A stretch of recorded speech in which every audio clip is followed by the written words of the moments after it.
പ്രിയമുള്ളവരെ, ഈ യോഗത്തിൻ്റെ അധ്യക്ഷ പ്രൊഫസർ ഡോക്ടർ മിലൻ ഫ്രാൻസ്, ഈ യോഗം ഉദ്ഘാടനം ചെയ്തുകൊണ്ട് നമ്മളോട് സംസാരിച്ച കെ അലിയാർ സ്മാരക വായനശാലയുടെ പ്രസിഡൻറ്റും ഏറെ ആദരണീയനുമായ ഡോക്ടർ പി മാർക്കോസ് മാഷ്, വേദിയിലും സദസ്സിലുമുള്ള വിശിഷ്ട വ്യക്തികളെ, ഏറെ പ്രിയപ്പെട്ട വിദ്യാർത്ഥികളെ, വായനയുടെ ദളിത് പക്ഷം എന്നുള്ളതാണ് സംഭാഷണ വിഷയം. അതിൻ്റെ അർത്ഥം വായനയ്ക്ക് ഒരു പക്ഷമുണ്ടെന്നാണ്. ഏത് രീതിയിലും അങ്ങനെ വായിക്കാൻ കഴിയില്ല. വായനയ്ക്ക് കൃത്യമായ ഒരു പക്ഷമുണ്ട്. ആ പക്ഷം ചേർന്ന് നിന്നുകൊണ്ട് മാത്രമേ നമുക്കൊരു കൃതിയെ സമീപിക്കാൻ കഴിയൂ എന്നാണ് ഈ ശീർഷകത്തിൽ നിന്ന് തന്നെ സൂചിതമാവുന്നത്. അതുകൊണ്ട് തന്നെ ഒരു കൃതിയെ നമുക്ക് എങ്ങനെയെങ്കിലും അങ്ങനെ വായിച്ച് എടുക്കാൻ കഴിയില്ല. എം ഡിയുടെ കൃതി അല്ലെങ്കിൽ നാലുകെട്ടാകട്ടെ, രണ്ടാമൂഴമാകട്ടെ, മുൻപ് വായിച്ചതുപോലെ ഇപ്പോൾ വായിക്കാൻ സാധ്യമല്ല. വായിക്കുമ്പോൾ ചില പ്രശ്നസ്ഥലികളിലേക്ക് നമ്മൾ ചെന്ന് ചാടും. അതുകൊണ്ട് ഈ വായനയുടെ ദളിത് പക്ഷം എന്ന വിഷയം അവതരിപ്പിക്കുന്നതിന് മുമ്പ് ആമുഖമായി ചില കാര്യങ്ങൾ സൂചിപ്പിച്ചുകൊള്ളട്ടെ. ആരാണ് വായനയുടെ അധികാരി? ആർക്ക് വായിക്കാം? സംസ്കൃത സാഹിത്യ സൈദ്ധാന്തികന്മാർ ഇതിനെ സംബന്ധിച്ച് വലിയ ആലോചനകൾ പങ്കുവച്ചിട്ടുണ്ട്.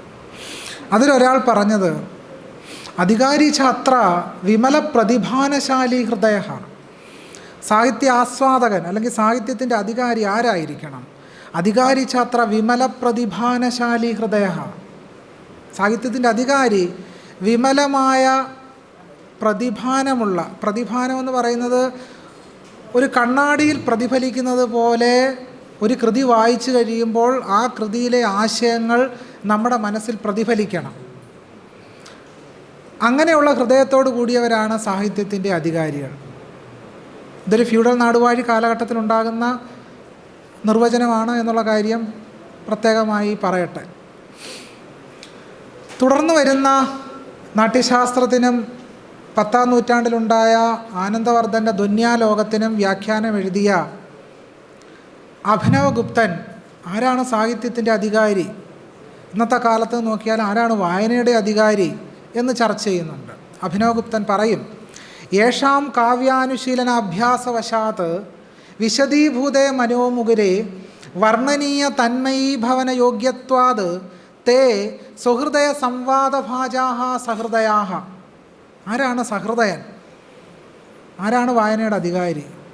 യേഷാം കാവ്യാനുശീലനാഭ്യാസവശാത്, കാവ്യങ്ങളുടെ അഭ്യാസം കൊണ്ട്, വായിച്ചും എഴുതിയും ചിന്തിച്ചും ആ അഭ്യാസം കൊണ്ട്, വിശദീഭൂതേ മനോമുകുരേ, മനസ്സാകുന്ന കണ്ണാടി, മുകുരം എന്ന് പറഞ്ഞ കണ്ണാടി, മനസ്സാകുന്ന മുകുരം ഇങ്ങനെ വിടർന്ന്, വിശദീഭൂതേ വളരെയധികം വിശാലമായതിനു ശേഷം, വിശദീഭൂതേ മനോമുകുരേ വർണ്ണനീയ തന്മയീഭവന യോഗ്യത്വാത്, ഏതാണോ വർണ്ണിക്കപ്പെടുന്ന വിഷയം, ആ വർണ്ണിക്കപ്പെടുന്ന വിഷയം സ്വഹൃദയ സംവാദഭാജാഹ, സ്വന്തം ഹൃദയത്തോട് സംവദിച്ച് ആ കൃതിയിലെ ആശയങ്ങളെ സ്വന്തം ഹൃദയത്തിൽ പ്രതിഫലിപ്പിക്കാൻ, അല്ലെങ്കിൽ അങ്ങനെ പ്രതിഫലിക്കുന്നവരാണ് സാഹിത്യത്തിൻ്റെ യഥാർത്ഥ അധികാരി എന്ന് അഭിനവഗുപ്തൻ സൂചിപ്പിക്കും. ഇത്രയും ഇവിടെ പറയാൻ കാരണം, ഇങ്ങനെ എഴുതുന്ന ഈ കൃതികൾ ഇങ്ങനെ എഴുതപ്പെടുന്ന കാലത്ത് സാഹിത്യത്തിൻ്റെ അധികാരിയായിട്ടുണ്ടായിരുന്നത് ഇന്ത്യയിലെ വരേണ്യ വിഭാഗങ്ങൾ മാത്രമായിരുന്നു എന്നുള്ളതാണ്. അപ്പോൾ അതുകൊണ്ട് തന്നെ ഒരു കൃതിയെ സമീപിക്കുമ്പോൾ ആ കൃതി മുന്നോട്ട് വെക്കുന്ന പ്രത്യയശാസ്ത്രം എന്താണ്, ഏതു തരത്തിലുള്ള കാഴ്ചപ്പാടുകളാണ് ആ പുസ്തകം നമ്മളോട് സംവേദനം ചെയ്യുന്നത് എന്നൊക്കെ നമ്മൾ ആഴത്തിൽ ചിന്തിക്കേണ്ടതായിട്ട് വരും. അതുകൊണ്ട് വായനയുടെ ദളിത് പക്ഷം എന്നുള്ളത് ഒരു ചരിത്രപരമായ സ്ഥാനമാണ്. ഒരു കൃത്യമായ ചരിത്രപരമായ സ്ഥാനത്ത് നിന്നുകൊണ്ടാണ് നമ്മൾ കൃതിയെ സമീപിക്കുന്നത് എന്നർത്ഥം. പൊതുവേ ഉള്ള ഒരു ആക്ഷേപം എന്ന് പറയുന്നത്, ഈ ദളിത് പക്ഷ വായന എന്ന് പറഞ്ഞാൽ സ്വത്വവാദമാണ്, ഒരു ഐഡൻറ്റിറ്റി പൊളിറ്റിക്സിൻ്റെ ഭാഗമാണ് അത്തരം വായനകൾ എന്ന് കേരളത്തിൽ വ്യാപകമായ വിമർശനമുണ്ട്. എന്താണ് ദളിത് വാദം, എന്താണ് ദളിത് മാനവികത? സൂരജ് ജംഗ്ഡെ പറയുന്നത് പുറന്തള്ളപ്പെട്ട മുഴുവൻ മനുഷ്യർക്കുമായി നിലകൊള്ളുന്ന ഒന്നാണ് ദളിത് മാനവികത എന്ന് സൂരജ് ജംഗ്ഡെ നിരീക്ഷിക്കുന്നുണ്ട്. പക്ഷേ നമ്മുടെ കാലത്ത് ഉണ്ടായ ഒരു വിപര്യം എന്ന് പറയുന്നത് പുറന്തള്ളപ്പെട്ട മനുഷ്യർക്കായി വാദിക്കുന്നത് മുഴുവൻ സമൂഹത്തിൽ അന്തഃഛിദ്രം സൃഷ്ടിക്കാനാണ് എന്ന് മലയാളികൾ ആഴത്തിൽ വിശ്വസിക്കുന്നുണ്ട്. രാമായണത്തെ വിമർശിച്ചാൽ, മഹാഭാരതത്തെ വിമർശിച്ചാൽ, ഭഗവത്ഗീതയെ വിമർശിച്ചാൽ എല്ലാം വലിയ പ്രശ്നങ്ങളാണ് എന്നുള്ള ചിന്തയിലേക്ക് മലയാളി സമൂഹം എത്തപ്പെട്ടിട്ടുണ്ട്. അതുകൊണ്ട് മഹാഭാരതവും രാമായണവും ഒക്കെ ഉദാത്ത കൃതികളായി മാറുകയും അതിനെ വിമർശിക്കുന്നവരൊക്കെ തന്നെ മഹാപാപികളാണ് എന്ന് നമ്മൾ മലയാളികൾ വിധി എഴുതുകയും ചെയ്യും. ഇതാണ് പൊതുവെയുള്ള ഒരു സവിശേഷത. അതുകൊണ്ട് വായനയുടെ ദളിത് പക്ഷം എന്ന സംഗതി വിശദീകരിക്കുന്നതിന് വേണ്ടി ചില പൂർവപക്ഷം ഇവിടെ അവതരിപ്പിക്കേണ്ടതായിട്ടുണ്ട്. ആ പൂർവപക്ഷത്തിന് വേണ്ടി മാതൃഭൂമി ആഴ്ച പതിപ്പിൽ 2005 ഏപ്രിൽ 17 ഒരു സുദീർഘമായ ലേഖനം ഡോക്ടർ PK രാജശേഖരൻ എഴുതുകയുണ്ടായി. അദ്ദേഹം പറഞ്ഞത് ദളിതവാദം, ദളിത് വിരുദ്ധതയുടെ പ്രത്യയശാസ്ത്രം എന്നാണ് ഡോക്ടർ PK രാജശേഖരൻ എഴുതിയത്. നമ്മൾ പൊതുവേ ഉള്ള രീതി, നമുക്ക് ആരോടെങ്കിലും അല്ലെങ്കിൽ ഒരു കൃതിയോടെ വിമർശനം ഉണ്ടെങ്കിൽ, ഒരാശയത്തോടെ വിമർശനം ഉണ്ടെങ്കിൽ പൊതുവേ ആ വ്യക്തികളെ പരാമർശിക്കാതിരിക്കുക എന്നുള്ളത് മലയാളി ശീലിച്ചു വച്ചിരിക്കുന്ന ഒരു കപടമായ നൈതിക ബോധമാണ്. അത് ഇൻവെർട്ടർ കോമയ്ക്കകത്ത ആ വ്യക്തിയുടെ പേരെടുത്ത് പരാമർശിക്കുകയും അക്കാദമികമായ വിമർശനം അഴിച്ചു വിടുക എന്നുള്ളത് അക്കാദമിക നൈതികതയുടെ ഭാഗമാണ് എന്നാണ് ഞാൻ കരുതുന്നത്. അതുകൊണ്ടാണ് PK രാജശേഖരൻ്റെ പേരെടുത്ത് തന്നെ പരാമർശിക്കുന്നത്. അതുകൊണ്ട് ഇത് 2005 ഏപ്രിൽ 17 എഴുതിയ ലേഖനമാണെങ്കിലും ഇന്നും ഈ ലേഖനം ഏതൊക്കെ തരത്തിലാണ് സമൂഹത്തിൽ ജനാധിപത്യ വിരുദ്ധമായ, സമത്വ വിരുദ്ധമായ ആശയങ്ങളുടെ ഒരടിത്തറ സൃഷ്ടിച്ചത് എന്ന് വ്യക്തമാക്കാനാണ് ശ്രമിക്കുന്നത്. അങ്ങനെ വ്യക്തമാക്കുമ്പോൾ മാത്രമേ PK രാജശേഖരൻ മുന്നോട്ട് വെച്ച ആശയങ്ങൾ എങ്ങനെയാണ് ജനാധിപത്യ വിരുദ്ധമായി തീരുന്നത് എന്ന് നമുക്ക് ബോധ്യപ്പെടത്തുള്ളൂ. നമുക്ക് പൊതുവേ ഉള്ള ഒരു രീതി എന്ന് വെച്ചാൽ ചില ആളുകളെ ഉന്നത സ്ഥാനീയരായിട്ട് അവിടെ പ്രതിഷ്ഠിച്ച് കഴിഞ്ഞാൽ പിന്നെ വിമർശിക്കുക എന്നുള്ളത് അസാധ്യമാണല്ലോ. ആരെയും വിമർശിച്ചുകൂടാ. ഈ ഗുരുസങ്കല്പമൊക്കെ നിൽക്കുന്നത് കാരണം വിമർശിച്ചുകൂടല്ലോ. സത്യത്തിൽ ഒരു അക്കാദമിക മണ്ഡലത്തിനകത്ത് അത്തരം ഗുരുസങ്കല്പങ്ങൾക്കൊന്നും യാതൊരു പ്രസക്തിയുമില്ല. ഏകാന്ത നഗരങ്ങൾ, ഉത്തരാധുനിക മലയാള സാഹിത്യത്തിൻ്റെ സൗന്ദര്യശാസ്ത്രം എന്ന പുസ്തകത്തിൽ 2005 എഴുതിയ ലേഖനം അങ്ങനെ തന്നെ ചേർത്തിട്ടുണ്ട്. ഞാൻ ആ പുസ്തകത്തെ ആധാരമാക്കിയാണ് മുഖ്യമായിട്ടും എൻ്റെ പൂർവപക്ഷം അവതരിപ്പിക്കുന്നത്. PK രാജശേഖരൻ പറയുന്നു, അടുത്ത കാലത്തുണ്ടായിട്ടുള്ള നേരത്തെ പറഞ്ഞ മഹാകാവ്യ ലക്ഷണങ്ങളെല്ലാമുള്ള മിക്ക സാംസ്കാരിക തത്വവാദങ്ങളുടെയും ചുവട് പിടിച്ച് തന്നെയാണ് ദളിതവാദവും മുന്നോട്ട് നീങ്ങുന്നത്. അങ്ങനെ അതും സ്വന്തം ആയുസ് പ്രവചിക്കുന്നു. കേരളത്തിലെ ദളിത് ജനവിഭാഗങ്ങളുടെ പ്രശ്നങ്ങൾ ചർച്ച ചെയ്യുന്നു എന്ന നാട്യത്തിൽ മാധ്യമങ്ങളിലൂടെയും ചിലപ്പോൾ പുസ്തകങ്ങളിലൂടെയും അവതരിപ്പിക്കപ്പെടുന്ന ഒന്നാണ് ദളിതവാദം. സാമൂഹിക രംഗത്തെ ദളിത് പ്രശ്നം, ദളിത് സാഹിത്യവും സംസ്കാരവും എന്നീ വിഷയങ്ങളെ സമീപിക്കാനായി അവതരിപ്പിക്കപ്പെടുന്ന ചില സമ്പ്രദായങ്ങളിൽ ഒന്നാണത്. ഇവയിൽ മുഖ്യധാര മാധ്യമ ലാളനം ഏറ്റവും അധികം ലഭിച്ചിട്ടുള്ളത് ദളിതവാദത്തിനാണ്. PK രാജശേഖരൻ പറയുകയാണ്, മുഖ്യധാര മാധ്യമ ലാളനം ഏറ്റവും അധികം ലഭിച്ചിട്ടുള്ളത് ദളിതവാദത്തിനാണ്. ദളിത ജീവിതവുമായി ബന്ധപ്പെട്ട് കേരളത്തിലെ വിവിധ തുറകളിൽ സൂക്ഷ്മമോ സ്ഥൂലവുമായി നടക്കുന്ന എല്ലാ സംവാദങ്ങളുടെയും പൊതുവായ പേരല്ല ദളിതവാദം എന്ന് വ്യക്തമാക്കാനാണ് ഇത്രയും വിശദീകരിച്ചത്. ഇതിനൊരു രണ്ടാം ഭാഗം കൂടിയുണ്ട്. രസകരമായൊരു ടൈറ്റിലാണ് ദളിതവാദ ഛേദനം പോം വഴി സഹിതം. ഇതാണ് ദളിതവാദ ഛേദനം പോം വഴി സഹിതം. ക്രിസ്തുമത ഛേദനം നമുക്ക് കേട്ടിട്ടുണ്ട്. ദളിതവാദ ഛേദനം ഇതാണ്. പക്ഷെ നമ്മൾ ശ്രദ്ധിക്കേണ്ട കാര്യം എന്ന് വെച്ചാൽ ഈ PK രാജശേഖരനെ പോലുള്ള ഒരിക്കൽ പോലും എഴുത്തച്ഛൻ്റെ രാമായണത്തെയോ മഹാഭാരതത്തെയോ ഈ വിധത്തിൽ ആക്രമിച്ചിട്ടില്ല. അപ്പോൾ അവിടെയാണ് ഇവരുടെ ഈ കാപട്യപൂർണമായ ഇവരുടെ അക്കാദമിക പ്രവൃത്തിയുടെ ആ ഒരു സംഗതി നമുക്ക് പിടി. ആ കാമ്പ് എവിടെ കിടക്കുന്നത്? എഴുത്തച്ഛൻ വലിയ വിപ്ലവകാരിയാണെന്ന് പറഞ്ഞ ആളാണ് ഈ PK രാജശേഖരൻ. പക്ഷേ ബാലാകലേശം നാടകവും സരസ്വതി വിജയവും നാരായണൻ്റെ കൊച്ചരിയത്തെയൊക്കെ മഹാമോശം കൃതികളാണെന്ന് ഇദ്ദേഹം ഒരു മടിയും കൂടാതെ പറയുകയും എഴുത്തച്ഛൻ വിപ്ലവകാരിയാണെന്ന് പറയുകയും ചെയ്യും. ഇവിടെയാണല്ലോ പ്രശ്നം കിടക്കുന്നത്.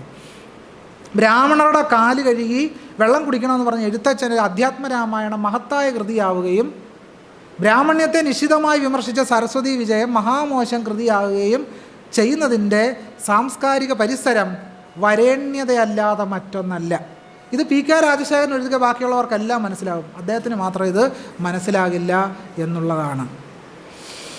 അദ്ദേഹം എഴുതുന്നു, ഈ മുഖ്യധാര മാധ്യമ ലാളന ഏറ്റവും അധികം ലഭിച്ചിട്ടുള്ളത് ദളിതവാദത്തിനാണെന്നാണ് അദ്ദേഹം പറയുന്നത്. എപ്പോഴാണ് ദളിത് പ്രശ്നങ്ങൾ മാതൃഭൂമി ആഴ്ചപ്പതിപ്പും മറ്റുമൊക്കെ കൈകാര്യം ചെയ്ത് തുടങ്ങിയത്? എപ്പോഴാണ്? ആഗോളവൽക്കരണത്തിൻ്റെ പുതിയ തുറസ്സുകൾ സൃഷ്ടിച്ചതിന് ശേഷമാണ് ഇത്തരമൊരു മാറ്റം വന്നത്. അതിനു മുമ്പ് മാതൃഭൂമി ആഴ്ചപ്പതിപ്പ് കൈയടക്കി വെച്ചത് ആരാണ്? മാതൃഭൂമി ആഴ്ചപ്പതിപ്പ് കൈയടക്കി വെച്ചത് മുഴുവൻ കേരളത്തിലെ വരേണ്യര. അവരും മാത്രമാണ് എഴുതിക്കൊണ്ടിരുന്നത്, അവർ മാത്രമേ എഴുതിയിട്ടുള്ളൂ.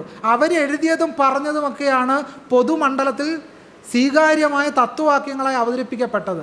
അതിന് പകരം ചില പുതിയ കാര്യങ്ങളുമായിട്ട് ദളിതരും ബഹുജനങ്ങളും ഒക്കെ കടന്നു വരുമ്പോൾ മാധ്യമ ലാളനം വേണ്ട ദളിതർക്ക് പോകുന്നേ എന്നും പറഞ്ഞ് വിലപിക്കുക.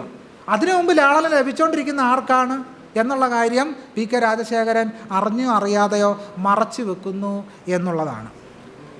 അദ്ദേഹം പറയും, ആശയവക്രതയും വാക്യവക്രതയും ലക്ഷ്യവക്രതയും ചേർന്ന ഈ ദൈക്ഷണിക വക്രോക്തിയാണ് ദളിത് പ്രശ്ന സംവാദമെന്ന് ദളിതരെ പോലും തെറ്റിദ്ധരിപ്പിച്ചുകൊണ്ട് ദളിതവാദം വിജയിക്കുന്നു. ഭീകരമായിപ്പോയി, ദളിതവാദം വിജയിച്ചു. ദളിതവാദം അങ്ങനെ വിജയിച്ചിരുന്നെങ്കിൽ കേരളത്തിലെ ദേവസ്വം ബോർഡിന് കീഴിലുള്ള കോളേജുകളിൽ മുഴുവൻ അസിസ്റ്റൻ്റ് പ്രൊഫസർ തസ്തികയിൽ സവർണര 96%. എയ്ഡഡ് സ്ഥാപനങ്ങളുടെ കാര്യം പറഞ്ഞാൽ നിങ്ങൾ ഉൾപ്പെടെ വിഷമിക്കുന്നത് കൊണ്ട് ഞാനത് പറയുന്നില്ല. ഇതാണ് അടിസ്ഥാനപരമായ പ്രശ്നം. കേരളത്തിലെ ദളിതവാദം വിജയിച്ചു എന്നാണ് പി കെ രാജശേഖരൻ പറയുന്നത്. അങ്ങനെ വിജയിച്ചുവെങ്കിൽ പ്രാതിനിധ്യ ജനാധിപത്യം കേരളത്തിലെ വിദ്യാഭ്യാസ സ്ഥാപനങ്ങളിലെല്ലാം നടപ്പിലാക്കപ്പെടണമല്ലോ. വേണോ വേണ്ടയോ? വേണം. അത് നടപ്പിലാകുന്നതായിട്ട് നമ്മൾ കാണുന്നില്ല. പൊതുവിദ്യാഭ്യാസ മേഖലയിലേക്ക് വ്യാപകമായി ഒഴുകുന്ന പണം മുഴുവൻ സംവരണത്തിൻ്റെ അടിസ്ഥാനത്തിൽ നിയമനം നടത്താത്ത, സാമൂഹ്യനീതിയെ പരസ്യമായി അട്ടിമറിച്ചുകൊണ്ട് പ്രവർത്തിക്കുന്ന എയ്ഡഡ് വിദ്യാഭ്യാസ സ്ഥാപനങ്ങളാണ്. കേരളത്തിലെ സർവകലാശാല ഉൾപ്പെടെ സംവരണ അട്ടിമറിയിലൂടെ ദളിത് ആദിവാസി സംവരണം അട്ടിമറിച്ചുകൊണ്ടാണ് സാമൂഹ്യ നീതിയെ ഒരു പേക്കോലമാക്കി മാറ്റിയിരിക്കുന്നത്. പേക്കോലം എന്ന് ഞാൻ പറയാൻ കാരണം ആത്മാവില്ലാത്ത അഴുക്കുചാലുകളായി മനുഷ്യരെ സ്ഥാനപ്പെടുത്തുന്നു എന്നുള്ളതാണ്. ദളിതവാദം വിജയിച്ചു. മറ്റു ജാതികൾ നിങ്ങളുടെ ശത്രുക്കൾ തന്നെയെന്ന് ദളിതരെ വിശ്വസിപ്പിച്ചു കൊടുക്കാനുള്ള നിഗൂഢ തന്ത്രങ്ങളും ഇതിനൊപ്പം നടക്കുന്നു. ബൗദ്ധിക ന്യൂനപക്ഷമെന്ന് സ്വയം സങ്കല്പിക്കുന്നവർ നടത്തിയ ഈ നാടകമാണ് ചരിത്രത്തിലും ദളിത ജനതയെ പിന്നോക്കം പായിച്ച് ചരിത്രത്തിൻ്റെ ചതുപ്പുകളിലേക്ക് അയച്ചത്. നമുക്ക് ദളിതവാദമാണ് ദളിതരെ ചരിത്രത്തിൻ്റെ ചതുപ്പ് നിലങ്ങളിലേക്ക് അയച്ചത് എന്ന് പറഞ്ഞാൽ കുറ്റം ആരുടെ തലേന്ന് മാറ്റി? ഇന്ത്യയിലെ സവർണ വരേണ്യതയിൽ നിന്നും സവർണ വരേണ്യ മനോഭാവത്തിൽ നിന്നും കുറ്റം വളരെ ഈസി ആയിട്ട് ദളിതരുടെ തലയിലേക്ക് തന്നെ കെട്ടിവെച്ചു കൊടുക്കുന്ന പരിപാടിയുടെ പേരാണ് പി കെ രാജശേഖരൻ്റെ ദളിതവാദം എന്ന് പറയുന്നത്. അന്ന് നമ്മൾ അറിയേണ്ട കാര്യം, അന്ന് ഈ പി കെ രാജശേഖരനെ പിന്തുണച്ചുകൊണ്ട് രംഗത്ത് വന്നവരിൽ പ്രമുഖരായ വി സി ശ്രീജനും നമ്മുടെ പ്രിയപ്പെട്ട ആനന്ദും ഉണ്ടായിരുന്നു എന്നുള്ളതാണ്. ഇതാണ് നമ്മൾ മലയാളിയുടെ വിമർശന സൗന്ദര്യശാസ്ത്രം ചെന്നുപെട്ടിരിക്കുന്നത് ചാണകക്കുഴിയിലാണ് എന്നുള്ളതാണ് അതിൻ്റെ ഒരു യാഥാർത്ഥ്യം. മറ്റൊരു കാര്യം അദ്ദേഹം പറയുന്നത്, അദ്ദേഹത്തിന് തന്നെ കൗണ്ടർ അദ്ദേഹം തന്നെ പറയുകയാണ്, ദളിത് പ്രശ്നങ്ങളുടെ ചർച്ച കഴിയുന്നത്ര സംസ്കൃതബദ്ധമായ പദാവലിയിലാക്കുക, വാമൊഴി പാരമ്പര്യത്തിൻ്റെ ചരിത്രമുള്ള ഒരു ജനതയെക്കുറിച്ചും അവരോട് പറയാൻ വരമൊഴിയുടെ തന്നെ സംസ്കൃതാനുകരണം നിറഞ്ഞ കൃത്രിമ ജഡരൂപം എഴുതുക, സാമാന്യരായ ദളിതരെ ഈ ആശയസംഗ്രഹത്തിൽ നിന്ന് കഴിയുന്നത്ര അകറ്റി നിർത്തുക, അതുവഴി തമ്പുരാക്കന്മാരുടെ പുത്തിയെക്കുറിച്ച് പഴയ പാമരന്മാർ അന്തം വിട്ടുനിന്ന അതേ സ്ഥിതി വീണ്ടും സൃഷ്ടിക്കുക. അങ്ങനെ ദളിതവാദത്തിൻ്റെ മായാലീല തുടരുന്നു. നോക്കൂ, ശശികലയുടെ വാക്കുകളും പി കെ രാജശേഖരൻ്റെ വാക്കുകളും ഒരേ നൂലിൽ കോർത്തതുപോലെ ഇരിക്കുന്നു. എങ്ങനെയാണ് ശശികല പറഞ്ഞത്? ശശികല പറഞ്ഞ വേടൻ ഈ പാട്ടൊക്കെ പാടാവോ, വേടൻ റാപ്പ് സംഗീതം പാടാവോ, ഇതൊക്കെ ദളിതരുടെ കലയാണോ? പി കെ രാജശേഖരൻ്റെത് ഇതേ ട്യൂണിലൊന്ന് വായിച്ചു നോക്കണം. ദളിതർ ഇങ്ങനെയാണോ സംസാരിക്കേണ്ടതെന്നാണ് ആര് ചോദിക്കുന്നത്? പി കെ രാജശേഖരൻ ചോദിക്കുന്നത്. എന്താണ് അദ്ദേഹം പറയുന്നത്? ദളിത് പ്രശ്നങ്ങളുടെ ചർച്ച കഴിയുന്നത്ര സംസ്കൃതബദ്ധമായ പദാവലിയിലാക്കുക. ഈ ലേഖനം മുഴുവൻ സംസ്കൃതബദ്ധമായ പദാവലിയിലാണ്. പി കെ രാജശേഖരൻ എഴുതിയ ദളിതവാദം ദളിത് വിരുദ്ധതയുടെ പ്രത്യയശാസ്ത്രം എന്ന ലേഖനം എടുത്താൽ ഞാനൊരു 250 സംസ്കൃത വാക്കുകൾ ഈ ലേഖനത്തിൽ നിന്ന് എടുത്തു വെക്കാം. എന്നിട്ട് അദ്ദേഹം തന്നെ പറയുകയാണ് ദളിതർ വേണ്ട സംസ്കൃതം ഉപയോഗിക്കുന്നേ എന്നാണ് അദ്ദേഹത്തിൻ്റെ വിലാപം. വാമൊഴി പാരമ്പര്യത്തിൻ്റെ ചരിത്രമുള്ളൊരു ജനതയെക്കുറിച്ച് അവരോട് പറയാൻ വരമൊഴിയുടെ തന്നെ സംസ്കൃതാനുകരണം നിറഞ്ഞ കൃത്രിമ ജഡരൂപം എഴുതുക. എന്താണ് ഇതിൻ്റെയൊക്കെ അർത്ഥം? വളരെ വ്യക്തമാണ്. ദളിതരെന്ന് ഇങ്ങനെ വാമൊഴി സംസാരിച്ചത്, വരമൊഴി വേണ്ട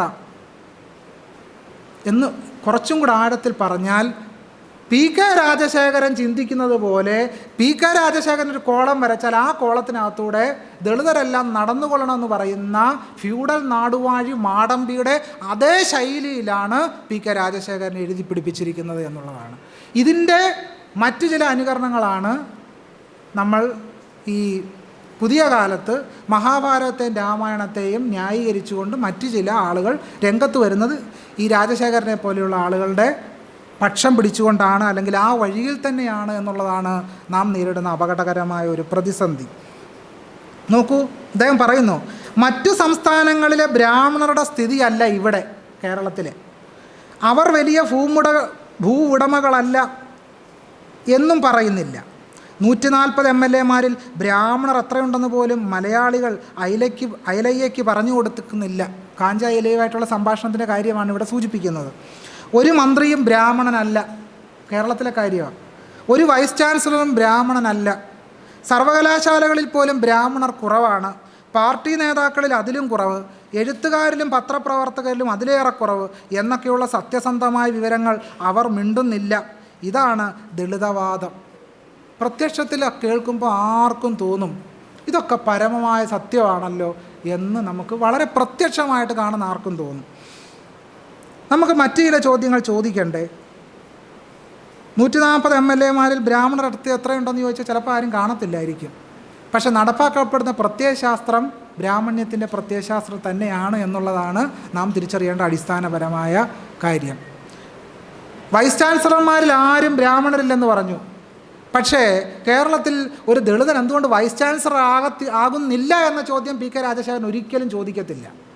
കേരളത്തിൽ വൈസ് ചാൻസലർമാരിൽ ബ്രാഹ്മണരില്ല എന്ന് പി കെ പറയും. പക്ഷേ ഒരിക്കലും ദളിതർ എന്തുകൊണ്ട് കേരളത്തിൽ വൈസ് ചാൻസലർമാരായി വരുന്നില്ല എന്ന ചോദ്യം പി കെ രാജശേഖരൻ ചോദിക്കത്തില്ല. കാരണം അത് ചോദിക്കുന്നതോടുകൂടി പി കെ രാജശേഖരൻ്റെ എല്ലാ കള്ളവും പൊളിഞ്ഞു താഴെ വീഴും.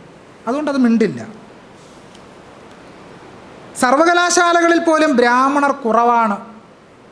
കേരളത്തിലെ ദേവസ്വം ബോർഡിൻ്റെ അസിസ്റ്റൻ്റ് പ്രൊഫസർ തസ്തികയുടെ കണക്ക് വിവരം പുറത്തു വന്നിട്ടുണ്ട്. ഒ പി രവീന്ദ്രൻ്റെ പൊതുവിദ്യാഭ്യാസ രംഗത്തെ സ്വകാര്യ കോളനികൾ എന്ന് പറയുന്ന പുസ്തകത്തിലും ഡോക്ടർ വിനിൽ പോളിൻ്റെ വിവിധ പഠനങ്ങളും തെളിയിക്കുന്നത് കേരളത്തിലെ തിരുവിതാംകൂർ ദേവസ്വം ബോർഡിനും മലബാർ ദേവസ്വം ബോർഡ്, കൊച്ചിൻ ദേവസ്വം ബോർഡ് ഉൾപ്പെടെയുള്ള വിവിധ ദേവസ്വം ബോർഡ് കോളേജുകളിൽ അസിസ്റ്റൻ്റ് പ്രൊഫസർ തസ്തികയിൽ ഭൂരിഭാഗം ആര് തന്നെയാണ്?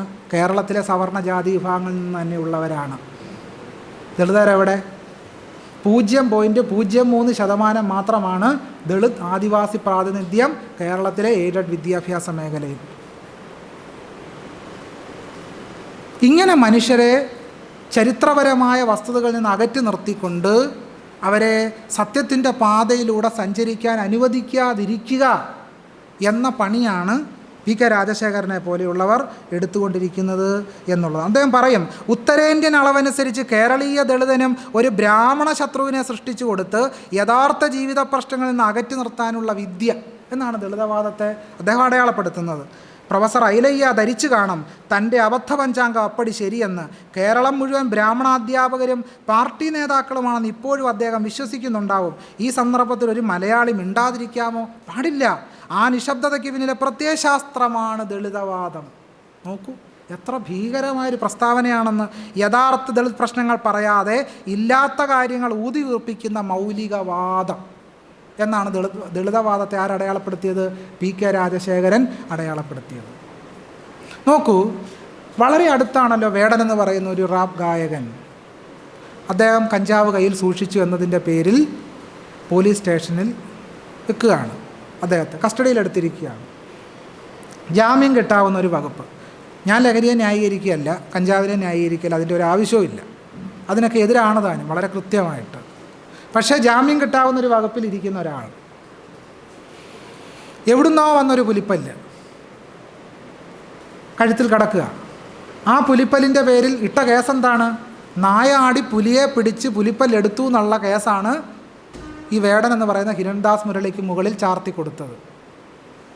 നോക്കൂ, സുരേഷ് ഗോപിയുടെ കഴുത്തിലും എന്തുണ്ട്? പുലിയുണ്ട്, ഈ പുലിനഖമുണ്ട്. സുരേഷ് ഗോപിയെ ആരെങ്കിലും പോലീസ് കസ്റ്റഡിയിലെടുത്തോ? അന്വേഷിക്കണമെന്ന് തോന്നിയോ?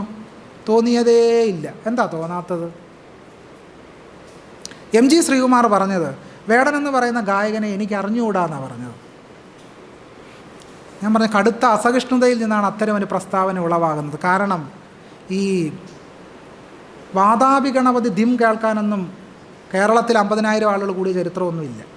ആര് കേൾക്കാനാണ്? വളരെ കുറച്ച് പറയുന്ന ആളുകളും ഒക്കെ കൂടിയിരുന്ന് വാതാപി ഗണപതി ദിം കേട്ടിട്ട് പോകുമെന്നല്ലാതെ 20,000, 25,000 ലക്ഷക്കണക്കിന് ആളുകളും കൂടിയിട്ടുള്ളത് വേടൻ്റെ പാട്ട് കേൾക്കാൻ. അല്ലാതെ ജഗദാനന്ദകാരക എന്ന് നീട്ടിപ്പിടിച്ച് ഈ സ്വരങ്ങളെല്ലാം ഈ ഊ എന്നൊക്കെ പാടുന്നത് കേൾക്കാൻ ആരാ പോകുന്നത്? അത് ആര് പോയി കേൾക്കും ഇത്രയും നേരമൊക്കെ മണിക്കൂറുകൾ കളയാൻ? അതൊക്കെ വേറൊരു തലത്തിലാണ് അതിൻ്റെ സൗന്ദര്യാനുഭൂതി, അതിൻ്റെ കാര്യങ്ങൾ നിൽക്കുന്നത്. അപ്പം അത് കേൾക്കുന്നതിന് പകരം വളരെ വിമോചനാത്മകമായ രീതിയിൽ മനുഷ്യരെ തുറന്നു വിടുന്ന സംഗീതത്തിൻ്റെ ഒരു പുതിയ ലോകം വേടൻ സൃഷ്ടിച്ചു എന്നുള്ളതാണ്. അത് കേരളത്തിലെ വരേണ്യ ജാതിശക്തികളെ വലിയ രീതിയിൽ അലോസരപ്പെടുത്തിയിട്ടുണ്ട് എന്നതിൻ്റെ അനന്തരഫലമായിട്ടാണ് അദ്ദേഹത്തെ പിടിച്ച് ജയിലഴിക്കുള്ളിലാക്കുവാൻ കേരളത്തിലെ ഫ്യൂഡൽ നാടുവാഴി മാടമ്പിമാരുടെ നേതൃത്വത്തിലുള്ള നിലീന ഭരണകൂടം ശ്രമിച്ചത് എന്നുള്ളതാണ് നമുക്ക് കാണാൻ പറ്റുന്ന ഒരു പ്രധാനപ്പെട്ട കാര്യം. പക്ഷെ അത്തരം കാര്യങ്ങളൊന്നും ഇവിടെ പരിഗണിക്കുന്നേ ഇല്ല എന്നുള്ളതാണ്. നമുക്ക് കേരളത്തിലെ വിവിധ സർവകലാശാലകൾക്ക് UGC 2017 മുതൽ സർക്കുലർ അയക്കുന്നുണ്ട്. ബാക്ക്ലോഗ് നികത്തണം. ദളിത് ആദിവാസി ജനവിഭാഗങ്ങൾക്ക് അർഹമായ പ്രാതിനിധ്യം ഇപ്പോഴും കേരളത്തിലെ സർവകലാശാലകളിലില്ല. ബാക്ക്ലോഗ് നികത്തണമെന്ന് UGC നിരന്തരം കത്തുകൾ അയച്ചിട്ടും കേരളത്തിലെ സർവകലാശാലകൾ സമ്പൂർണ്ണ സുഷുപ്തിയില്ല, കേട്ട ഭാവമേ ഇല്ല. അപ്പോൾ ഇത്തരം കാര്യങ്ങളൊന്നും എന്ത് ചെയ്യുന്നില്ല, ഇവിടെ പരിഗണിക്കുന്നില്ല എന്നുള്ളതാണ് നാം അറിയേണ്ട അടിസ്ഥാനപരമായ പ്രശ്നം. അദ്ദേഹം പറയുന്നത് ഇനി സാഹിത്യ വായന എന്നുള്ളതാണല്ലോ അടിസ്ഥാനപരമായ പ്രശ്നം. അതിലേക്ക് വന്നാൽ അദ്ദേഹം പറയുന്നു, നല്ല ദളിത് സാഹിത്യം ഉണ്ടാവണമെങ്കിൽ സൂക്ഷ്മ പരിശോധനകളിലൂടെ അതിനെ വിലയിരുത്തി മോശപ്പെട്ടത് തെള്ളിക്കളയുകയാണ് വേണ്ടത്. അങ്ങനെ മാത്രമേ ദളിതാനുഭവങ്ങൾ ഉത്തമ കൃതികളായി നമ്മുടെ സാഹിത്യത്തിൽ പ്രവേശിക്കൂ. നോക്കൂ, ഡോക്ടർ PK രാജശേഖരൻ ദളിതാനുഭവങ്ങളെയാണ് ദളിത് സാഹിത്യമായി പരിഗണിക്കുന്നത്. ഇത് പ്രൊഫസർ ഡോക്ടർ ഗോപാൽ ഗുരുവിനെ പോലെയുള്ള ആളുകൾ പറയും, ദളിതർ വന്നിരുന്ന് ഇങ്ങനെ അനുഭവങ്ങൾ പറയണം, ആ അനുഭവമാണ് സവർണർക്ക് സാഹിത്യം. അല്ലാതെ മറ്റൊരു കാര്യം എഴുതിയാൽ അത് സാഹിത്യമല്ല. ദളിതർ വന്നിങ്ങനെ അവരുടെ ദുഃഖം പറയുക, അവരുടെ ദൈന്യതകൾ പറഞ്ഞാൽ മലയാളിക്ക് ഭയങ്കര സന്തോഷമാണ്. അത് വായിച്ചങ്ങ് കരച്ചില്ല. പിന്നെ ഈ കേരളത്തിലെ മലയാളം സീരിയലുകളുണ്ടല്ലോ, ഈ കേരളത്തിലെ മലയാളം സീരിയലുകളുടെ പ്രത്യേകത എന്താണ്? മലയാളം സീരിയലുകൾ ഒരിക്കലും കേരളത്തിലെ അടിത്തട്ട് മനുഷ്യരുടെ ദുഃഖത്തെ കേരളത്തിലെ മലയാള പരമ്പരകൾ ഒരിക്കലും ഏറ്റെടുത്തിട്ടില്ല. വൈകുന്നേരം 7 മണി മുതൽ ദേശായി കുടുംബത്തിൻ്റെ പ്രശ്നം കണ്ട് മലയാളി കരയുക. കേരളത്തിലെവിടെ ദേശായി കുടുംബം? കേരളത്തിൽ ദേശായി കുടുംബം ഇല്ല. പക്ഷേ കുടുംബവിളക്ക്, നിലവിളക്ക്, കുത്തുവിളക്കെന്നും പറഞ്ഞ് വൈകുന്നേരം 6 മണി മുതൽ ആളുകളെല്ലാം ഇരുന്ന് പാത്രം കണക്കിന് കരഞ്ഞു തീർക്കുക. പറയാൻ കാരണം എന്താണ്? ദളിതാനുഭവങ്ങളെ ഉത്തമ കൃതികളായി നമ്മുടെ സാഹിത്യത്തിൽ പ്രവേശിക്കൂ എന്നുള്ളതാണ്. അതിൻ്റെ മാനദണ്ഡം ഈ ലേഖനം മുഴുവൻ നമ്മളൊന്ന് വായിച്ചു നോക്കണം. ഒരിക്കലും ഒരു സാഹിത്യകൃതിയെ ഉത്തമ സാഹിത്യമാക്കുന്ന മാനദണ്ഡം എന്താണ് എന്ന് ഡോക്ടർ PK രാജശേഖരൻ ഈ ലേഖനത്തിൽ എവിടെയും പറയുന്നേയില്ല. ഇന്ദുലേഖ ഉത്തമ സാഹിത്യകൃതിയാണെന്ന് പറയുന്നുണ്ട്. പക്ഷേ പണ്ഡിറ്റ് കറുപ്പൻ്റെ ബാലാകലേശവും പോത്തേരി കുഞ്ഞമ്പുവിൻ്റെ സരസ്വതി വിജയവും ഉത്തമമായ സാഹിത്യകൃതിയല്ല. എന്താണ് മാനദണ്ഡമെന്ന് ചോദിച്ചാൽ പിന്നെ സമ്പൂർണ്ണ മൗനത്തിലാണ് ആര്? PK. ഇതിനകത്ത് ആരാണ് സാഹിത്യത്തിന് മാനദണ്ഡം നിശ്ചയിക്കേണ്ടത്? നോക്കൂ, ഇന്നലെ കേന്ദ്ര സാഹിത്യ അക്കാദമിയുടെ പുരസ്കാര പട്ടിക പുറത്തു വന്നു. നിങ്ങൾക്കറിയാം, റാം കെയർ ഓഫ് ആനന്ദി എന്ന് പറയുന്ന നോവലിനാണ് പുരസ്കാരം കിട്ടിയത്. അപ്പോൾ ഉത്തമരായ ബുദ്ധിജീവികളെല്ലാം വിലപിക്കാൻ തുടങ്ങി. റാം കെയർ ഓഫ് ആനന്ദി പോലെയുള്ള മുത്തുച്ചിപ്പിക്ക് സമാനമായ കോട്ടാണ് മുത്തുച്ചിപ്പിക്ക് സമാനമായ നോവലിനൊക്കെ അവാർഡ് കൊടുക്കാമോ? അപ്പോൾ ഇത്രയും കാലം ഭയങ്കര ഉത്തമ സാഹിത്യത്തിനാണോ കേന്ദ്ര സാഹിത്യ അക്കാദമി അവാർഡ് കൊടുത്തുകൊണ്ടിരുന്നത്? നമ്മൾ വിക്കിപീഡിയ പോയി ഒന്ന് പരിശോധിക്കണം. മലയാളികൾ, ഇന്ത്യക്കാർ കേട്ടിട്ടില്ലാത്ത ആളുകൾക്ക് വരെ അവാർഡ് കൊടുത്തിട്ടുണ്ട്. പക്ഷേ റാം കെയർ ഓഫ് ആനന്ദിക്ക് അവാർഡ് കിട്ടിയപ്പോഴത്തേക്കും വലിയ പ്രശ്നമായി. ഇതെവിടെ നിന്നാണ് ഈ ഒരു ബോധം ഉണ്ടാകുന്നത്? നമ്മൾ പരിശോധിക്കേണ്ട വിഷയമാണ്. കാരണം എന്താണ്? ഉത്തമമായ സാഹിത്യകൃതിയെ അങ്ങനെ ഒരു സാഹിത്യകൃതിയാക്കുന്നതിൻ്റെ മാനദണ്ഡം ആരാണ് നിശ്ചയിക്കുന്നത് എന്നുള്ളതാണ് ഏറ്റവും പ്രധാനപ്പെട്ട ചോദ്യം. അദ്ദേഹം പറയും, ദളിതവാദം നടത്തുന്ന പുനർവായനകളിലും ഇത് തന്നെ സംഭവിക്കുന്നു. ഇന്ദുലേഖയും പോത്തേരി കുഞ്ഞമ്പുവിൻ്റെ സരസ്വതി വിജയവുമാണ് പുനർവായിക്കപ്പെട്ടുകൊണ്ടിരിക്കുന്ന 2 നോവലുകൾ.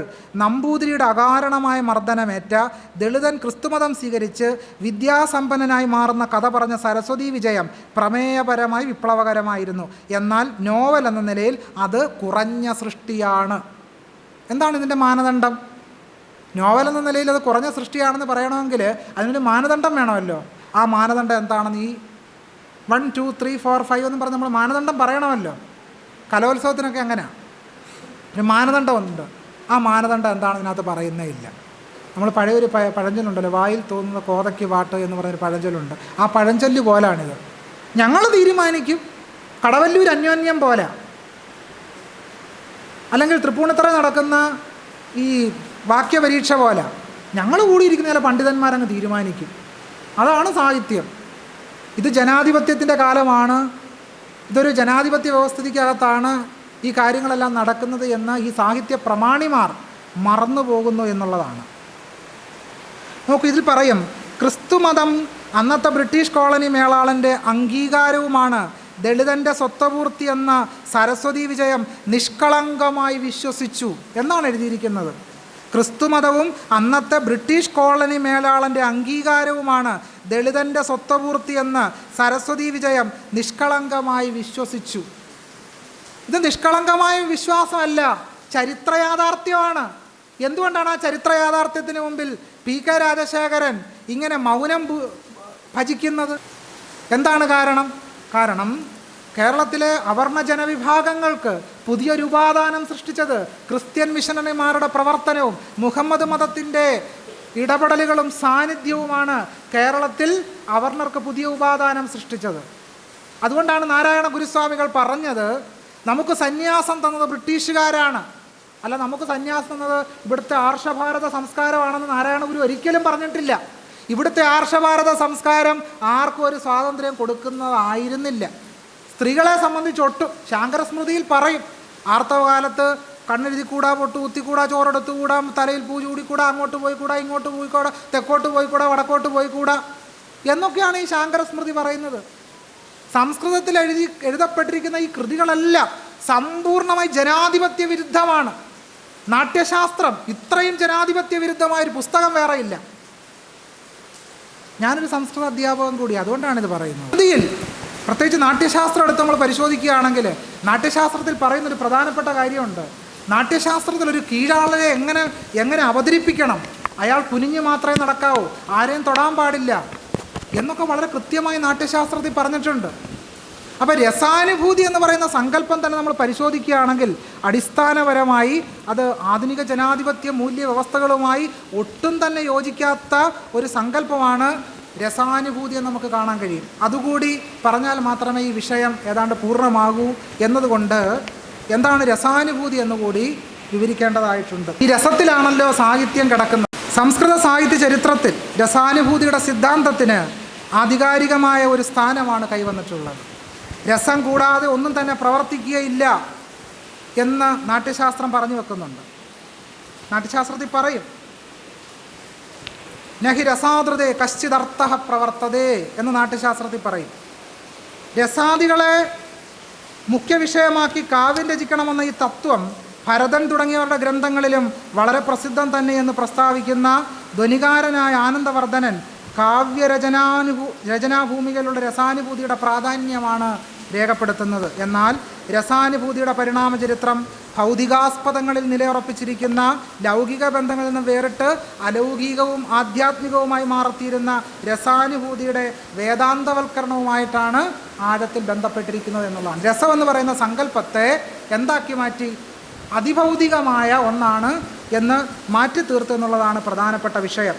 കാരണം അപ്പോൾ ആദ്യ കാലഘട്ടത്തിൽ പറയുന്നത് രസാനുഭൂതി എന്ന് പറയുന്നത് പല കറികളും കൂട്ടി ചോറുണ്ണുമ്പോൾ എങ്ങനെയാണോ രസങ്ങൾ ആസ്വദിക്കുന്നത് അപ്രകാരം പലവക ഭാവങ്ങളുടെ അഭിനയം കൊണ്ട് പ്രകാശിതങ്ങളും വാചികാംഗിക സാത്വികങ്ങളോട് ചേർന്നതുമായ സ്ഥായീ ഭാവങ്ങൾ ആസ്വദിക്കപ്പെടുന്നു എന്ന് നാട്യശാസ്ത്രകാരൻ പ്രസ്താവിക്കുന്നുണ്ട്. നാട്യശാസ്ത്രകാരൻ പറയും, യഥാഹി നാനാവ്യഞ്ജന സംസ്കൃതമന്നം ഭുഞ്ചാന രസാനാസ്വാദയന്തി സുമനസഹ പുരുഷാ ഹർഷാദീംശ്ചാദിഗച്ഛന്തി തഥാ നാനാഭാവാഭിനയ വ്യഞ്ജിതാൻ വാഗംഗസത്വോപേതാൻ സ്ഥായീഭാവാൻ ആസ്വാദയന്തി സുമനസഹ പ്രേക്ഷക ഹർഷാദീംശ്ചാദിഗച്ഛന്തിം തസ്മാൻ നാട്യരസ ഇത്യഭിവ്യാഖ്യാതാഹ എന്ന് നാട്യശാസ്ത്രത്തിൽ പറയുന്നുണ്ട്. അപ്പോൾ ഇങ്ങനെ പല കറികൾ കൂട്ടി ചോറുണ്ണുമ്പോൾ നമുക്ക് അനുഭവപ്പെടുന്ന ഒന്നായിട്ടാണ് രസം ആദ്യകാലത്ത് നിലനിന്നിരുന്നതെങ്കിൽ ഈ രസത്തെ എന്താക്കി മാറ്റി? പിന്നീട് അലൗകികമായ ഒന്നാണെന്ന് മാറ്റി തീർത്തു. അതിഭൗതികമായ മെറ്റാഫിസിക്കലായ ഒന്നാണ് രസമെന്ന് പിൽക്കാലത്ത് പറഞ്ഞു വച്ചു എന്നുള്ളതാണ്. രസോ വൈ സഹ രസം ഹേവായം ലബ്ധ്വ ആനന്ദീ ഭവതി എന്ന തൈത്തരീയോപനിഷത്തിലെ വാചകമൊക്കെ ഇങ്ങനെ രസത്തെ അതിഭൗതികമായി വ്യാഖ്യാനിക്കുന്ന ഉദാഹരണമാണ്. സാഹിത്യതർപ്പണകാരൻ പറയുന്നത്, സ്വത്വവായ്പാൽ അഖണ്ഡ സ്വപ്രകാശാനന്ദ സ്വരൂപമായി അന്യബോധം കൂടാതെ ബ്രഹ്മാനന്ദ തുല്യ സ്വരൂപമാർന്ന ഒന്നായാണ് രസത്തിൻ്റെ ആസ്വാദന പ്രകാരത്തെ വിശ്വനാഥ കവിരാജൻ എന്ന് പറയുന്ന സംസ്കൃത പണ്ഡിതൻ വ്യവച്ഛേദിക്കുന്നത്. അദ്ദേഹം പറയും, സത്വാദ് രേഖാദ് അഖണ്ഡ പ്രകാശാനന്ദ ചിന്മയ വേദ്യാന്തര സ്പർശന ശൂന്യോ ബ്രഹ്മാസ്വാദ സഹോദര എന്ന് സാഹിത്യതർപ്പണം 3-ാം അധ്യായം 2-ാമത്തെ ശ്ലോകത്തിൽ പറഞ്ഞു വെക്കും. അപ്പം മുമ്പ് കറികൾ കൂട്ടി ചോറുണ്ണുമ്പോൾ നമുക്കുണ്ടാകുന്ന ഭൗതികമായ അനുഭവമായിരുന്നു രസമെങ്കിൽ പിന്നീട് ഈ ബ്രാഹ്മണ സാഹിത്യകാരന്മാരെല്ലാം കൂടെ രസത്തെ എന്താക്കി മാറ്റി? രസമെന്ന് പറയുന്നത് അലൗകികമായ അതിഭൗതികമായ ഒന്നാണ് എന്ന് മാറ്റി തീർത്തു എന്നുള്ളതാണ്. മറ്റൊരു രസകരമായൊരു കാര്യമെന്ന് പറയുന്നത്, രസാനുഭൂതിയെ സംബന്ധിച്ച് ഉദാഹരണങ്ങൾ ചൂണ്ടിക്കാട്ടുമല്ലോ പിൽക്കാലത്ത്. ആനന്ദവർദ്ധനം 10-ാം നൂറ്റാണ്ടിലൊക്കെ തന്നെ രസത്തെ വർണ്ണിക്കുന്ന സമയത്ത് ശൃംഗാര ശ്ലോകങ്ങളാണ് ഏറ്റവും അധികം ഉദാഹരിച്ചിട്ടുള്ളത്. ഇതൊരു വൈരുദ്ധ്യമാണ്. ഒരേ സമയത്ത് അതിഭൗതികമായ ഒന്നാണ് രസമെന്ന് പറയുകയും ഉദാഹരണം വരുമ്പോൾ വളരെ പച്ചയായ ശൃംഗാരവും ഒക്കെയാണ് ഉദാഹരണമായിട്ട് വരുന്നത്. അങ്ങനെ എത്രയോ ഉദാഹരണങ്ങൾ നമുക്ക് ഇതിനകത്ത് കാണാൻ കഴിയും. സംസ്കൃത സാഹിത്യം എടുത്തു കഴിഞ്ഞാൽ ധാരാളം ഉദാഹരണങ്ങൾ നമുക്ക് കാണുവാൻ കഴിയും. അപ്പം ഞാൻ പറഞ്ഞു വന്നതിൻ്റെ സാരം, ഇവിടെ രസം എന്ന് പറയുന്നത് ഒരു സാഹിത്യത്തെ ഉത്തമ സാഹിത്യകൃതിയാക്കുന്നതിൻ്റെ മാനദണ്ഡം നിശ്ചയിക്കുന്നത് ആരാണ് എന്നുള്ളതാണ് ഏറ്റവും പ്രധാനപ്പെട്ട ചോദ്യം. അത് വരേണ്യമായൊരു സാഹിത്യ അനുഭവത്തിൻ്റെ ബോധ്യത്തിൽ നിന്നുകൊണ്ടാണ് സാഹിത്യത്തെ ഉത്തമമെന്നും അധമമെന്നും PK രാജശേഖരൻ ആദിയായ പ്രകൃതികൾ വിലയിരുത്തുന്നത് എന്നുള്ളതാണ്. ഇത് നമുക്ക് മനസ്സിലാകണമെങ്കിൽ ഒരു ചെറിയ കാര്യം പരിശോധിച്ചാൽ വളരെ വ്യക്തമാണ്. നിങ്ങൾ കുഴിമന്തി വിവാദം, കേരളത്തിൽ കുഴിമന്തി വിവാദം ഉയർന്നു വന്നു. കുഴിമന്തി വളരെ പ്രശ്നഭരിതമാണെന്നാണ് പറഞ്ഞത്. കുഴിമന്തി എന്തിന് കുഴിമന്തി എന്ന് പറയുന്നു? കുഴിമന്തി എന്ന് പറയാവോ? മുളകോഷ്യത്തിന് അങ്ങനെ ഒരു പേരിട്ടതിൽ എനിക്ക് അസംതൃപ്തി ഉണ്ട് എന്നൊക്കെയാണ് കേരളത്തിലെ സാംസ്കാരിക നായകന്മാർ വിലപിച്ചത്. എന്ന് പറഞ്ഞാൽ ഒരു കറിക്ക് പേരിടണമെങ്കിൽ പോലും അത് ഞങ്ങൾ തീരുമാനിക്കുമെന്ന് പറയുന്ന ജാതിവരേണ്യരാണ് കേരളത്തിലെ സാംസ്കാരിക ലോകം ഭരിച്ചുകൊണ്ടിരിക്കുന്നത്. ആ പ്രമാണിമാരാരാണെന്ന് പറയേണ്ട ആവശ്യമൊന്നും നിങ്ങൾക്ക് എല്ലാവർക്കും അറിയാവുന്നത് തന്നെ. ഈ മുളകോഷ്യം കുഴിമന്തി വിവാദമൊക്കെ ശ്രദ്ധിച്ചാൽ വളരെ വ്യക്തമാണ്. ഇതാണ് സാഹിത്യത്തിൻ്റെ മാനദണ്ഡവുമായിട്ടും പ്രവർത്തിച്ചു കൊണ്ടിരുന്നത് എന്നുള്ളതാണ്. ഒരു കാര്യം കൂടെ പറഞ്ഞ് ആ ഭാഗം ഞാൻ അവസാനിപ്പിക്കാം. നോക്കൂ, PK രാജശേഖരൻ എഴുതുകയാണ്, ലജ്ജാവതിയെ എന്നൊരു സിനിമാ പാട്ട് നിങ്ങൾ കേട്ടിട്ടുണ്ടാവും. ലജ്ജാവതിയെ ഇല്ലേ? ലജ്ജാവതിയെ നിൻ്റെ കള്ളക്കടക്കണ്ണിൽ, ബാക്കി പാടാവോ? അറിയത്തില്ല. താഴമ്പൂവോ താമരമുത്തോ തേനോ തേൻ നിലാവോ? PK രാജശേഖരൻ്റെ വരികൾ ഉദ്ധരിക്കാം. ലജ്ജാവതി എന്നൊരു സിനിമാ പാട്ട് ഹിറ്റായപ്പോൾ അതിനെ ദളിതവാദികൾ വ്യാഖ്യാനിച്ച് വാഴ്ത്തിയ രീതി ഉദാഹരണമാണ്. അവർണരുടെയും സ്ത്രീകളുടെയും പ്രാന്തവൽക്കരുടെയും കർത്തൃത്വത്തിൻ്റെ നിർവചനമായി ആ പാട്ടിനെയും ഗായകൻ്റെ ശബ്ദത്തെയും അവർ വാഴ്ത്തി. ഗായകൻ്റെ ജാതിയായിരുന്നു അതിനവരെ പ്രേരിപ്പിച്ച ഘടകം. നോക്കണേ, ജാസി ഗിഫ്റ്റ് ഒരു മഹാഭാവിയാണെന്ന് PK രാജശേഖരൻ എഴുതാത്തത് മഹാഭാഗ്യമെന്നേ കരുതേണ്ടു. നോക്കൂ, സന്ധ്യയ്ക്ക് ചൊല്ലുന്ന നാമസങ്കീർത്തനം, പാലാഴി മങ്കതൻ കൊങ്ക ഉണരുന്ന കാർമുകിൽ വർണ്ണനെ കാണുമാറാകണം. ഒരു അശ്ലീലവും ഇല്ല, ഒരു പ്രശ്നവും ഇല്ല. സന്ധ്യക്കിരുന്ന് വിളക്കും കത്തിച്ച് വെച്ച് പ്രാർത്ഥിക്കുന്ന എന്തുവാ? പാലാഴി മങ്കതൻ കൊങ്ക ഉണരുന്ന കാർമുകിൽ വർണ്ണനെ കാണുമാറാകണം. മലയാളം ഡിക്ഷണറി എടുത്ത അർത്ഥം നോക്കിയാൽ എന്താണ് കൊങ്ക എന്ന്. ജയദേവിൻ്റെ ഗീതാഗോവിന്ദം 12-ാം നൂറ്റാണ്ടിലുണ്ടായ കൃതി. നിത്യചൈതന്യതി ആ പുസ്തകത്തെപ്പറ്റി എഴുതിയത് അശ്ലീലത്തിൻ്റെ പരകോടി എന്ന. ജയദേവിൻ്റെ ഗീതാഗോവിന്ദത്തെപ്പറ്റി പറഞ്ഞ അശ്ലീലത്തിൻ്റെ പരകോടി. ഇതുപോലെ രാമായണം മഹാഭാരതമൊക്കെ എടുത്ത് വായിച്ചു നോക്കണം. എഴുത്തച്ഛൻ്റെ മഹാഭാരതം കിളിപ്പാട്ടിൽ ശൂദ്രധർമ്മം പറയും. അക്ഷര അനഭിജ്ഞത്വം, അക്ഷര വ്യക്തി വിഹീന ആലാപനങ്ങളുമെല്ലാം ശൂദ്രധർമ്മമെന്ന് ധരിക്ക യുധിഷ്ഠിരാനി എന്ന് പറഞ്ഞാൽ ഒരു ശൂദ്രൻ എങ്ങനെ ആയിരിക്കണം? അവനൊരു മൂഢനായിരിക്കണം, കഴുതയായിരിക്കണം എന്നാണ് എഴുത്തച്ഛൻ പറഞ്ഞത്. ആ കൃതിയൊക്കെ വലിയ മഹത്തായ കൃതിയാണ്. എഴുത്തച്ഛൻ്റെ രാമായണം മഹത്തായ കൃതി. മഹാഭാരതം ഇന്ത്യയിലെ മതനിരപേക്ഷ കൃതി. രാമൻ മഹാമതനിരപേക്ഷകാരി. കൃഷ്ണനോ സബ്വേഴ്സീവ് പൊട്ടൻഷ്യലുള്ള ഏറ്റവും വലിയ മതനിരപേക്ഷ ദൈവം. ഇങ്ങനെയാണ് മൊത്തം. എന്താണ് ഹിന്ദുത്വവാദികളെ നേരിടാനുള്ള ഈ മതനിരപേക്ഷവാദികളുടെ കയ്യിലുള്ള വഴി എന്താണ്? അത് കൃഷ്ണനെ മതനിരപേക്ഷമായി കെട്ടഴിച്ചു വിടുക, രാമനെ മതനിരപേക്ഷമായി കെട്ടഴിച്ചു വിടുക. കെട്ടഴിച്ചു വിട്ട് എന്തായാലും എന്താണ് ചാണകക്കുഴിയുടെ എണ്ണം കൂടിക്കൊണ്ടിരിക്കുക. കെട്ടഴിച്ചു വിടുക. രാമനെ അറിയില്ല എന്ന് വേടൻ പറഞ്ഞു, ഇല്ലേ? രാമനെ അറിയില്ല എന്ന് വേടൻ പറഞ്ഞു. ഇങ്ങനെ പറയാൻ ധൈര്യമുള്ള കേരളത്തിലെ ഒരു സാംസ്കാരിക നായകന്മാരെങ്കിലും ഉണ്ടോ? കേരളത്തിൽ ഒറ്റ ഒരാളെങ്കിലും? വലിയ വിപ്ലവകാരികളുണ്ടല്ലോ. രാമനെ അറിയില്ല എന്ന് വേടൻ പറഞ്ഞതുപോലെ പറയാൻ എത്ര പേരുണ്ട്? കിടുകിട വിറയ്ക്കും, മുട്ടു വിറയ്ക്കുമല്ലോ പറയാൻ. പറയില്ല. എന്താണ് കാരണം? അത് കേരളത്തിൻ്റെ സാമൂഹ്യ നവോത്ഥാനത്തിൻ്റെ ചരിത്രം എന്താണെന്ന് അറിയാത്തത് കൊണ്ടാണ്. കാരണം രാമനെയും രാമൻ്റെ പ്രത്യയശാസ്ത്ര ഹിംസയെയും സമ്പൂർണ്ണമായി നിരസിച്ച ഒരു പാരമ്പര്യം കേരളത്തിനുണ്ടായിരുന്നു. സാക്ഷാൽ സഹോദരൻ അയ്യപ്പൻ പണ്ഡിറ്റ് മദൻ മോഹൻ മാളവ്യയുടെ നേതൃത്വത്തിൽ SNDPയുടെ ഒരു വിശേഷാൽ യോഗം തിരുനക്കര മൈതാനത്ത് നടക്കുകയാണ്. ആ തിരുനക്കര മൈതാനത്ത് അങ്ങനെ ഒരു യോഗം നടക്കുമ്പോൾ ഹിന്ദു മഹാസഭയിലും അംഗമായ പണ്ഡിറ്റ് മദൻ മോഹൻ മാളവ്യ കേരളത്തിൽ വന്ന് ഈഴവരോട് പറഞ്ഞു, നിങ്ങളെല്ലാം രാമനാമം ജപിക്കണം, നിങ്ങളെല്ലാം രാമനാമം ജപിക്കണമെന്ന് ആവശ്യപ്പെട്ടപ്പോൾ സഹോദരൻ അയ്യപ്പൻ പറഞ്ഞത് രാവണാക്കി ജയ് വിളിച്ചുകൊണ്ടാണ് സഹോദരൻ അയ്യപ്പൻ പണ്ഡിറ്റ് മദൻ മോഹൻ മാളവ്യയെ നേരിട്ടത്. അതിനുശേഷം മാളവ്യ വന്നു എന്ന പേരിൽ സഹോദരൻ അയ്യപ്പൻ ഒരു ലേഖനം എഴുതുന്നുണ്ട്. ആ ലേഖനത്തിൽ പറഞ്ഞത് ജോർജ് രാജ്യത്തിന് പകരം രാമരാജ്യം വന്നാൽ പണ്ഡിറ്റും മറ്റും നാക്കറുക്കലും ഈയമുരുക്കി ഒഴിക്കലും തുടങ്ങുവാൻ മടിക്കയില്ലെന്നുള്ളതല്ലാതെ ഇതുകൊണ്ട് മറ്റൊരു പ്രയോജനവുമില്ല എന്നാണ് അദ്ദേഹം പറഞ്ഞു വെച്ചത്. ഇത്രയൊക്കെ ഇത് വിശദമായി പറയാൻ കാരണം, ഞാൻ അവസാനിപ്പിക്കുകയാണ്, ഇത്രയൊക്കെ വിശദമായി പറയാൻ കാരണം എന്താണ് വായനയുടെ ദളിത് പക്ഷം? വായനയുടെ ദളിത് പക്ഷം എന്ന് പറഞ്ഞാൽ ചരിത്രപരമായ പ്രതിപക്ഷമാണ്. അത് ജനാധിപത്യപക്ഷമാണ്. അത് അടഞ്ഞ സ്വത്വവാദമാണ് എന്നുള്ളത് രാമായണം 24 വൃത്തത്തെയും കുചേലവൃത്തം വഞ്ചിപ്പാട്ടിനെയും രാമായണത്തെയും മഹാഭാരതത്തെയും വിമർശിക്കാൻ മുട്ടുകാൽ വിറയ്ക്കുന്ന സവർണപക്ഷവാദികളിലാണ് ഇത്തരം വ്യാഖ്യാനങ്ങൾ കൊണ്ടു നടക്കുന്നത്. അവർക്ക് രാമായണത്തെ വിമർശിക്കാൻ കഴിയില്ല. രാമായണത്തെ വിമർശനാത്മകമായി അഴിച്ചു പരിശോധിക്കാൻ അവർക്ക് കഴിയില്ല. അതിൻ്റെ ജനാധിപത്യ വിരുദ്ധകളെ അഴിച്ചു പരിശോധിക്കാൻ അവർക്ക് കഴിയില്ല. ഒന്നും കഴിയില്ല. അപ്പോൾ വായനയുടെ ദളിത് പക്ഷം എന്ന് പറഞ്ഞാൽ ചരിത്രപരമായി കൃതികളെ പരിശോധിക്കുക എന്ന് പറഞ്ഞാൽ പുറന്തള്ളപ്പെട്ടവരുടെ ചരിത്രം പഠിക്കുകയും പരിശോധിക്കുകയുമാണ് വായനയുടെ ദളിത് പക്ഷം എന്ന് പറയുന്നത്. അപ്പോൾ നമുക്ക് നമ്മെ തന്നെ പരിശോധിക്കേണ്ടി വരും. നമ്മൾ തന്നെ കൊണ്ടു നടക്കുന്ന ഫ്യൂഡൽ നാടുവാഴിത്ത സവർണ മൂല്യങ്ങളെ നമുക്ക് ഉപേക്ഷിക്കേണ്ടതായിട്ട് വരും. ഇപ്പോൾ ടീച്ചർ സൂചിപ്പിച്ചൊരു കാര്യത്തിലേക്ക് വന്നിട്ട് ഞാനെൻ്റെ സംഭാഷണം അവസാനിപ്പിക്കുകയാണ്.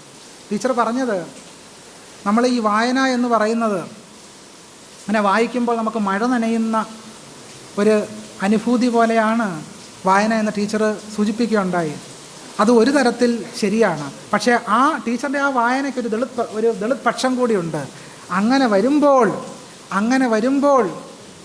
ആ മഴയുടെ അനുഭൂതി അനുഭവിക്കാൻ കഴിയുന്ന, ആ ഒരു സുഖവും സാരല്യവും അനുഭവിക്കാൻ കഴിയുന്ന പുറന്തള്ളപ്പെട്ട എത്ര ആളുകൾ കേരളത്തിലുണ്ട് എന്ന ചോദ്യമാണ് വായനയുടെ ദളിത് പക്ഷം എന്ന് പറയുന്നത്.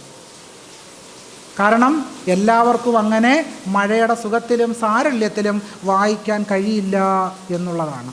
ഈ ഗ്രാൻഡ് കിട്ടാതെ തെക്കുവടക്ക് നടക്കുന്ന ഗവേഷകർക്ക് എങ്ങനെയാ സുഖത്തിലും സാരല്യത്തിലും വായിക്കാൻ കഴിയില്ല.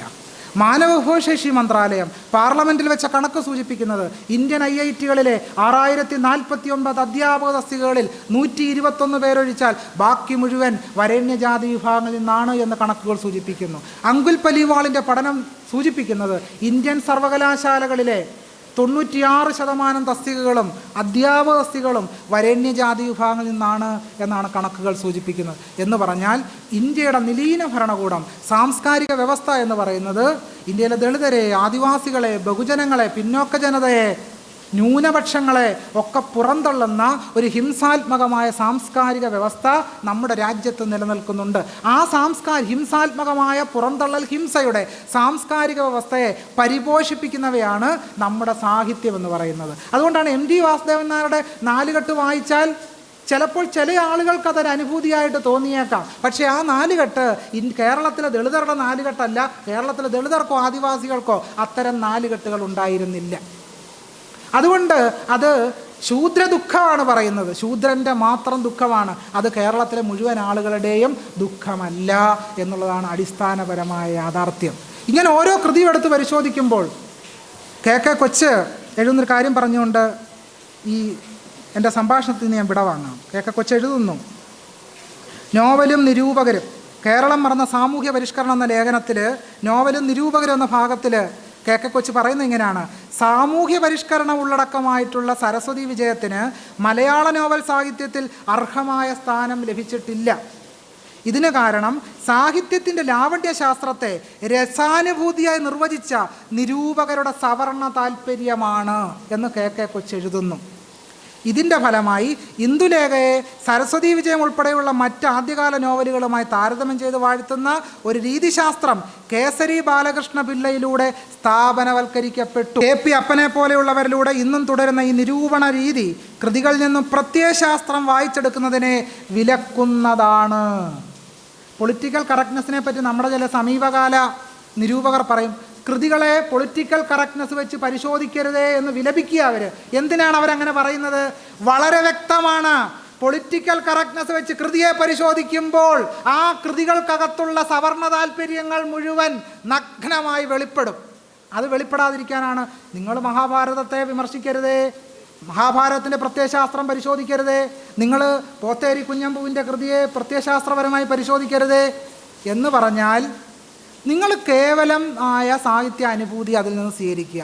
അതിൻ്റെ പ്രത്യയശാസ്ത്രപരമായ ഐഡിയോളജി, പ്രത്യയശാസ്ത്രം എന്താണെന്ന് പരിശോധിക്കാതിരിക്കുക. കാരണം പ്രത്യയശാസ്ത്രം എന്താണെന്ന് വെളിപ്പെടുന്നതിലൂടെ ആ കൃതി മുന്നോട്ട് വെച്ച ചരിത്രധർമ്മം എന്താണ് എന്ന് നാട്ടുകാർക്ക് മുഴുവൻ ബോധ്യപ്പെടും. അത് ബോധ്യപ്പെടുത്താതിരിക്കാനാണ് പൊളിറ്റിക്കൽ കറക്റ്റ്നെസ് വെച്ച് സാഹിത്യകൃതികളെ പരിശോധിക്കരുത് എന്ന് പറയുന്നത്. അപ്പോൾ വായനയുടെ ദളിത് പക്ഷം എന്ന് പറയുന്നത് ജനാധിപത്യപരമായ ഒരു പക്ഷമാണ്. അത് വെച്ച് നമ്മൾ കൃതികളെ പരിശോധിക്കുമ്പോൾ നമ്മുടെ സമൂഹത്തിൽ നിലനിൽക്കുന്ന പുറന്തള്ളൽ ഹിംസകൾക്കെതിരായി, അസമത്വത്തിനെതിരായി നീതിയുടെ കാവലാളായി, നീതിയുടെ പടവാളുകളേന്തി മുന്നോട്ട് പോവുക എന്നുള്ളതാണ് വായനയുടെ ദളിത് പക്ഷം എന്നതുകൊണ്ട് അർത്ഥമാക്കുന്നത്. ഡോക്ടർ BR അംബേദ്കർ 1-ാം വട്ടമേശ സമ്മേളനത്തിൽ പറഞ്ഞത് റെപ്രസെൻറ്റേഷൻ ഫോർ ഓൾ ക്ലാസസ് എന്നാണ് പറഞ്ഞത്. എല്ലാ വിഭാഗം ജനങ്ങളെയും, പുറന്തള്ളപ്പെട്ട മുഴുവൻ ജനവിഭാഗങ്ങളെയും ഉൾക്കൊള്ളുന്ന ഒന്നിൻ്റെ പേരാണ് ജനാധിപത്യം എന്ന്. ഡോക്ടർ BR അംബേദ്കർ ബ്രാഹ്മണ്യത്തെ ഇങ്ങനെ നിർവചിക്കും: സ്വാതന്ത്ര്യം, സമത്വം, സാഹോദര്യം എന്നിവയുടെ നിഷേധ സ്ഥാനമാണ് ബ്രാഹ്മണ്യം എന്ന് ഡോക്ടർ BR അംബേദ്കർ എഴുതുന്നു. ഇത് രണ്ടും കൂടെ കൂട്ടിവെച്ച് നമുക്ക് വായിക്കുമ്പോൾ വായനയുടെ ദളിത് പക്ഷം എന്നതുകൊണ്ട് അർത്ഥമാക്കുന്നത് പുറന്തള്ളപ്പെട്ട മുഴുവൻ ജനവിഭാഗങ്ങൾക്കുമായി വായിക്കുകയും എഴുതുകയും കൃതിയെ അത്തരത്തിൽ ചരിത്രപരമായി സമീപിക്കുന്ന ഒരു രീതിശാസ്ത്രം വികസിപ്പിക്കുക എന്നുള്ളതാണ്. അത്തരമൊരു നീതിയുടെ തത്വശാസ്ത്രത്തിലേക്ക്, നീതിയുടെ വായനയിലേക്ക് കടക്കുമ്പോൾ ഡോക്ടർ PK രാജശേഖരനെ പോലെയുള്ളവർ മുന്നോട്ട് വെച്ച തീർത്തും ദളിത് വിരുദ്ധമായ, ജനാധിപത്യ വിരുദ്ധമായ ആശയങ്ങളെ സമ്പൂർണമായി നിശിതമായി വിമർശിച്ചുകൊണ്ടും കൈയൊഴിയാൻ പ്രേരിപ്പിച്ചുകൊണ്ടും മാത്രമേ വായനയുടെ ദളിത് പക്ഷത്തെ നമുക്ക് ഉയർത്തിയെടുക്കുവാനും ഉണർത്തിയെടുക്കുവാനും കഴിയുകയുള്ളൂ എന്ന് പറഞ്ഞുകൊണ്ട് ഇത്തരം ഒരു സംഭാഷണത്തിലേക്ക് എന്നെ ക്ഷണിച്ച മാർക്കോസ് മാഷിന് ഹൃദയത്തിൻ്റെ ഭാഷയിലുള്ള നന്ദി അറിയിക്കുന്നത്. എല്ലാവർക്കും എൻ്റെ സ്നേഹാഭിവാദ്യങ്ങൾ. നന്ദി, നമസ്കാരം.